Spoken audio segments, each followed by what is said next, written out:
Hello chess friends and welcome to Zarov's chess channel and welcome to my best chess games of all time series. So in this series we're following the best chess games that have been ever played in chess history, and today I wanted to show a really cool game from the Juve Memorial in 1994 in Amsterdam between Vassily Ivanchuck against Garry Kasparov. And whenever I see that in the same match it's Vassily Ivanchuck and Kasparov, this thing has to be special because there's really the two masters of attacking play, two sacrificing queen masters, sacrificing pieces masters. And I really watched many of their games, and today I decided to show you such a game with a great attacking formation here by Vassily Ivanchuck.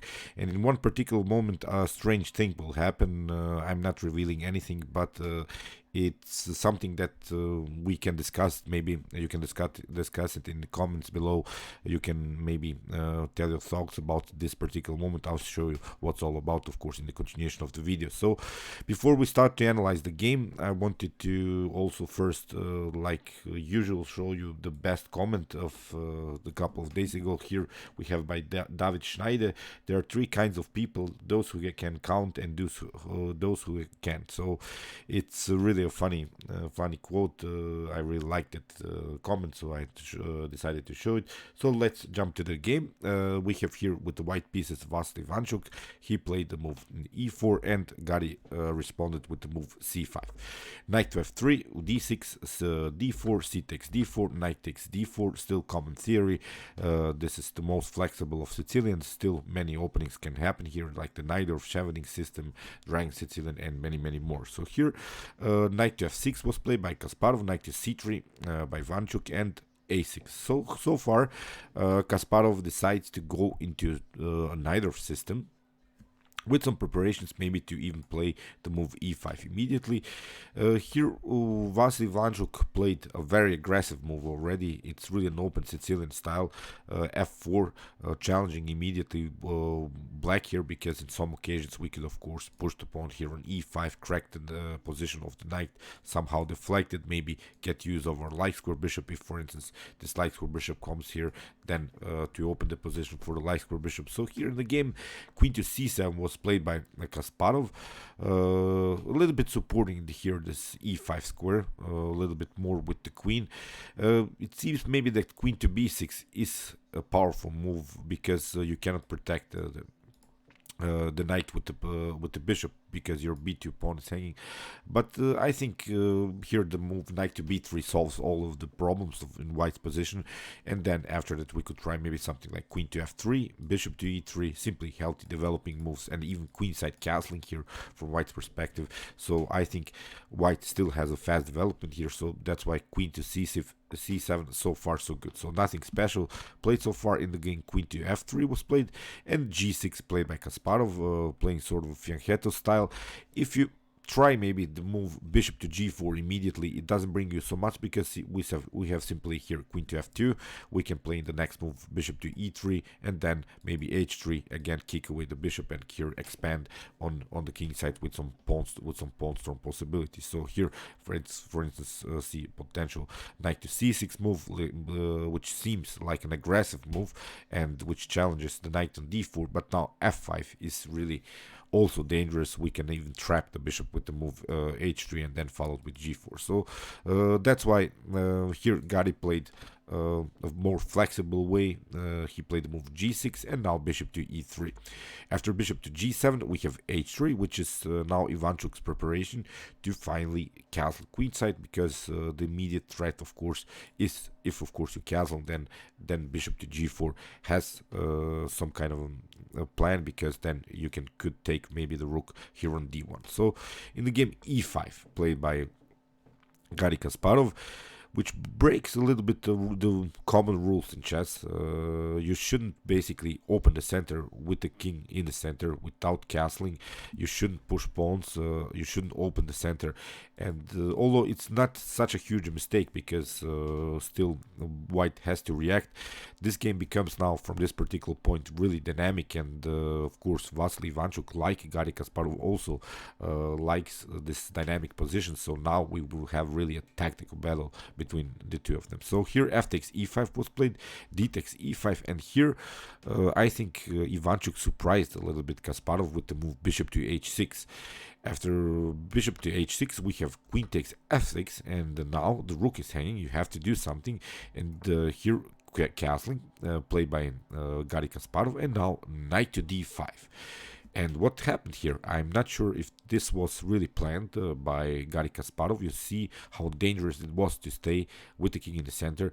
Now there is this threat to play immediately knight to e7, checkmate. So, or you have to give up the queen. For instance, if you try to counterplay the queen here, of course it's game over, because you have immediately knight to e7 and it's game over. So I'm not sure, as I said, if Garry Kasparov has calculated all of that. He played first the move queen to a5, sort of a Zwischenzug here, this intermediate check, and now you have to, of course, compete. c3 is not a possibility, simply too slow. You lose a piece.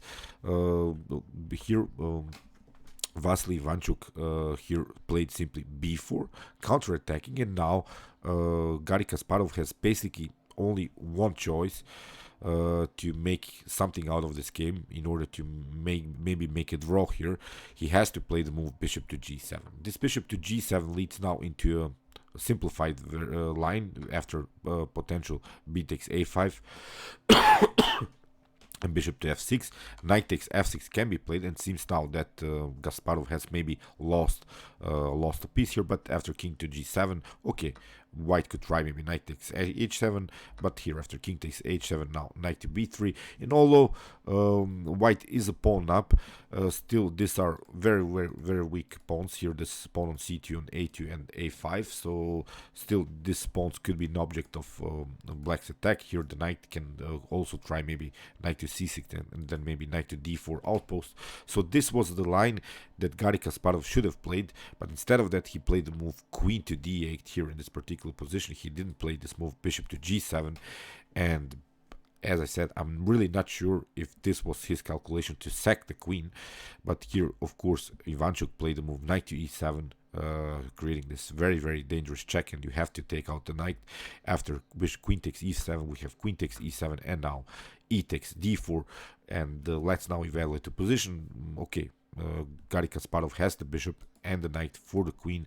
Okay, Ivanchuck has still an endangered king because the king hasn't castled, but still we can try maybe h4, h5 ideas in order to open the position somehow against black's king. So I think this is really a better position here for white. So in the game, bishop to c4, played by Ivanchuck, with the preparation to at least castle kingside here. If white secures the king, then the position is of course completely winning. That's why Kasparov played first this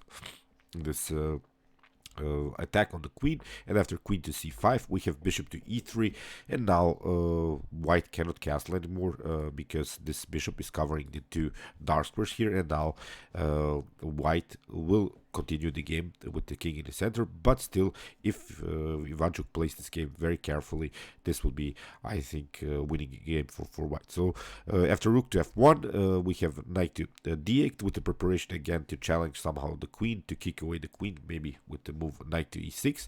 Here we have rook to f3, and now bishop to e6, attacking the bishop. We have rook takes e3, because this sacrifice of the rook makes really sense by Vassily Ivanchuck, because he has to get rid of the star square bishop. The star square bishop was still a monster's dragon here. It really bothered here the white king, so that's why giving up maybe this rook for this pawn and the bishop here on e3 is okay. It's not nothing lost here. After d takes e3, here Ivanchuck simply took the bishop on e6, and after knight takes e6 we have queen to e3, taking out the pawn. And okay, still you have to be careful here, because if this knight maybe works very well with the rook, then again white could be endangered here. But if white castles again, if white secures the king, brings the rook into the game, then I think it's again a favorable continuation here for Vassily Ivanchuck. In the game a5, Kasparov tried here to open the position somehow for the rooks, not allowing Ivanchuck to castle. So that's why Ivanchuck tried here to close the position with the move b5. Here we have rook to c8, and now finally queenside castling. Rook to c5. Here we have rook to d5. You see Ivanchuck is not giving up any material anymore. He doesn't want to give up his pawns, because these pawns will be, of course, important in the continuation of the game. We have b6 and now queen to g3. This queen to g3 is the idea to somehow maybe sneak in here on dark squares, through dark squares, and maybe attack this b6 weakness, a little bit overloading all of these pieces of blacks here. Rook to c7 was played, and now queen to d6, attacking this b6 pawn, and now rook to c8 with the battery on the c5, but it's of course protectable with the move rook to d2. Rook to b7, you see this queen to d6 idea was very important by Vassily Ivanchuck, because now these rooks are not connected.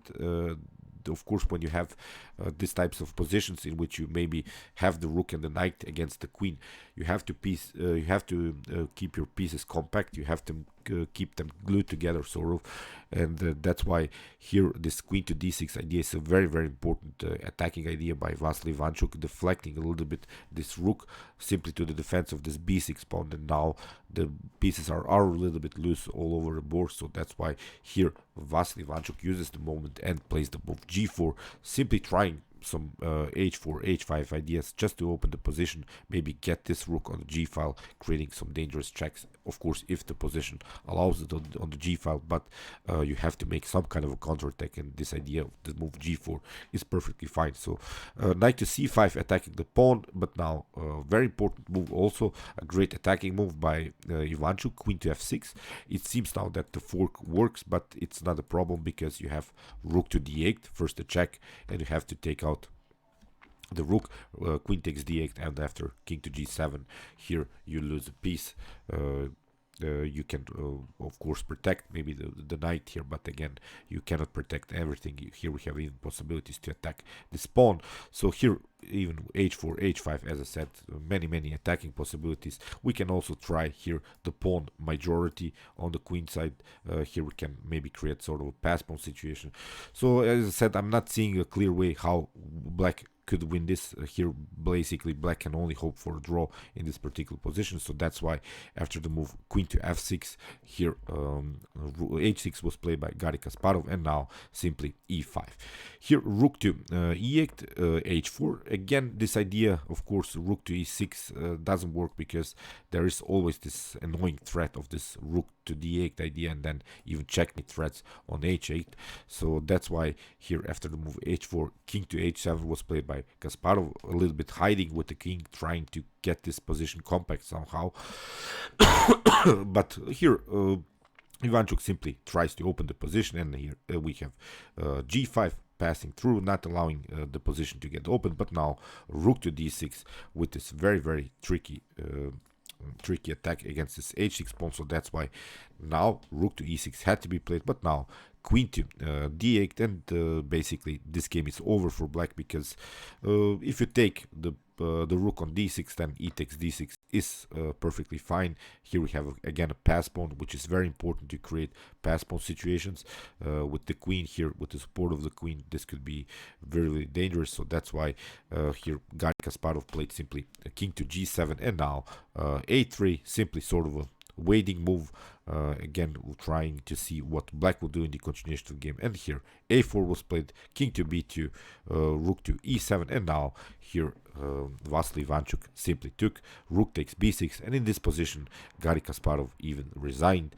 Let's see a possible continuation. If, for instance, you take the rook on b6, we have rook queen takes b6, and you can try maybe to take out this this pawn, but it's not possible, because queen to d6, and again you lose a piece. So that's why in this particular position, after rook takes b6, pardon me, here after rook takes b6, Garry Kasparov resigned.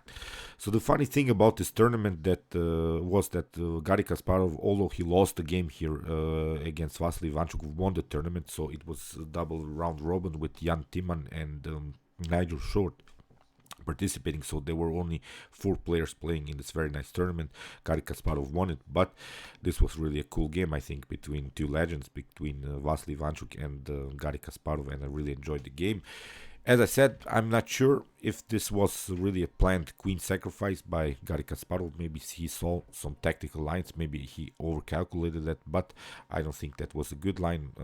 Here Vassily Ivanchuck outplayed the legendary beast from Baku in 15 moves, so unbelievable stuff, and you see how dangerous this Chucky can be in chess. So, okay, at the end of the video, I wanted to also thank here Sean McDermott for a little contribution to my channel. He wrote to me, chess is the best, Sean Spawn, and he supported my channel to PayPal, and again I wanted to thank him. This my best subscribers, he's really one of my best subscribers, and I'm really looking forward to work on my channel, because it's now become also great chess community for me. You give me all of your support, and I again wanted to thank you with more and more videos. Feel free to check my other best chess games of all times videos with some more queen sacrifices, rook sacrifices, and many more. And you can also watch my commented chess games played by computers with some more Alpha Zero, Lila Zero Stockfish games, and many great computer engine chess games. And you can also subscribe to my channel if you like this content. Thanks you for watching, guys, and chess is the best, of course.